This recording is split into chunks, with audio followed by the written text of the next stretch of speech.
Assalamualaikum warahmatullahi wabarakatuh. Perkenalkan, nama saya Suli Setiawati dari kelas 3D NIM 190721100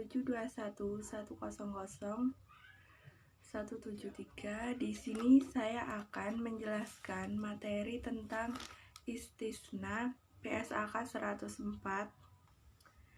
Di dalam PSAK 104, istisna adalah akad jual beli dalam pemesanan pembuatan barang tertentu dengan kriteria dan persyaratan tertentu yang disepakati antara pemesan atau pembeli mustasni dan penjual atau pembuat sani.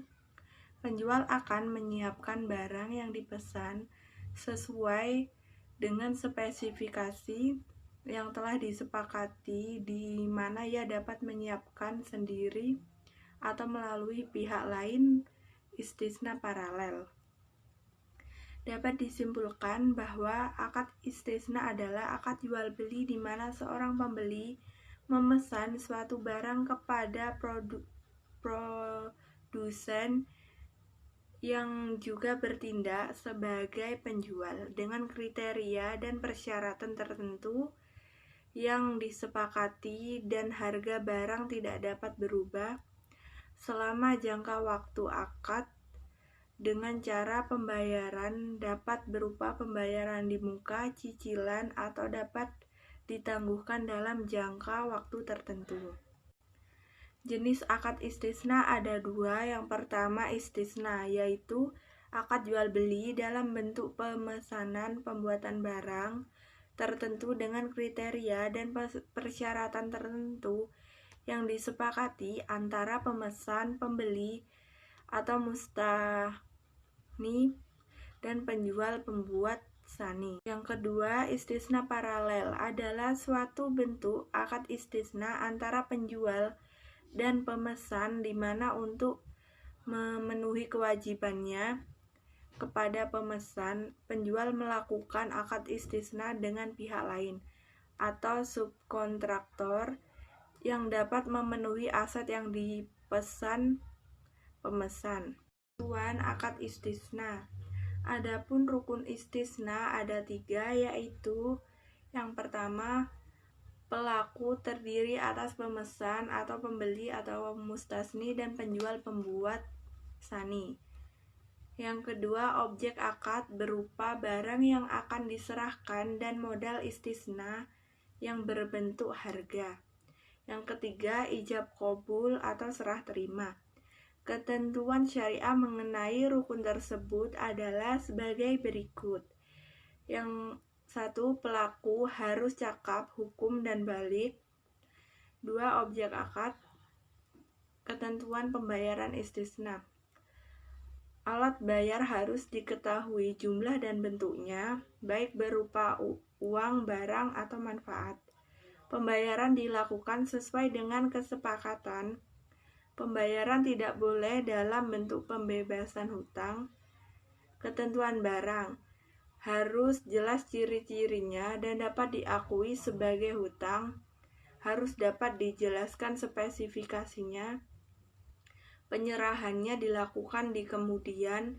Waktu dan tempat penyerahan barang harus ditetapkan berdasarkan kesepakatan. Pembeli mustasni tidak boleh menjual barang sebelum menerimanya. Tidak boleh menukar barang kecuali dengan barang sejenis sesuai kesepakatan.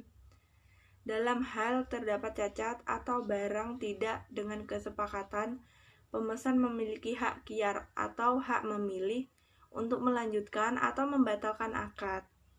Yang ketiga, ijab qabul adalah pernyataan dan ekspresi saling ridho atau rela di antara pihak-pihak pelaku akad yang dilakukan secara verbal, tertulis melalui korespondensi atau menggunakan cara-cara komunikasi modern. Berakhirnya akad istisna dapat berdasarkan kondisi-kondisi berikut. 1. Dipenuhinya kewajiban secara normal oleh kedua belah pihak. 2. Persetujuan bersama kedua belah pihak untuk menghentikan kontrak. 3. Pembatalan hukum kontrak. Hal ini jika muncul sebab yang masuk akal untuk mencegah dilaksanakannya kontrak atau penyelesaiannya, dan masing-masing pihak bisa menuntut pembatalannya. Ketentuan umum. Yang pertama, spesifikasi barang pesanan harus jelas, seperti jenis, macam, ukuran, dan jumlah. Yang kedua, harga jual telah disepakati, tercantum dalam akad istisna dan tidak boleh berubah selama berlakunya akad. Yang ketiga, jika terjadi perubahan dari kriteria pesanan asal dan terjadi perubahan harga setelah akad ditandatangani, maka seluruh biaya tambahan ditanggung oleh nasabah. Syarat-syarat istisna. Syarat istisna yang pertama, ridho dua belah pihak dan tidak ingkar janji. Yang kedua, pihak yang berakad cakap hukum dan mempunyai kekuasaan untuk melakukan jual beli. Yang ketiga, pihak yang membuat menyatakan kesanggupan untuk membuat barang itu. Yang keempat, masnu atau barang mempunyai kriteria yang jelas seperti jenis, ukuran, mutu, dan jumlahnya. Yang kelima, barang tersebut tidak termasuk dalam kategori yang dilarang syara atau menimbulkan maksiat. Syarat istisna paralel ada dua. Yang pertama, akad kedua antara bank dan subkontraktor terpisah dari akad pertama, bank dan pembeli akhir. Yang kedua, akad kedua dilakukan setelah akad pertama sah. Sekian dari saya. Bila ada salah kata, saya mohon maaf. Wassalamualaikum warahmatullahi wabarakatuh.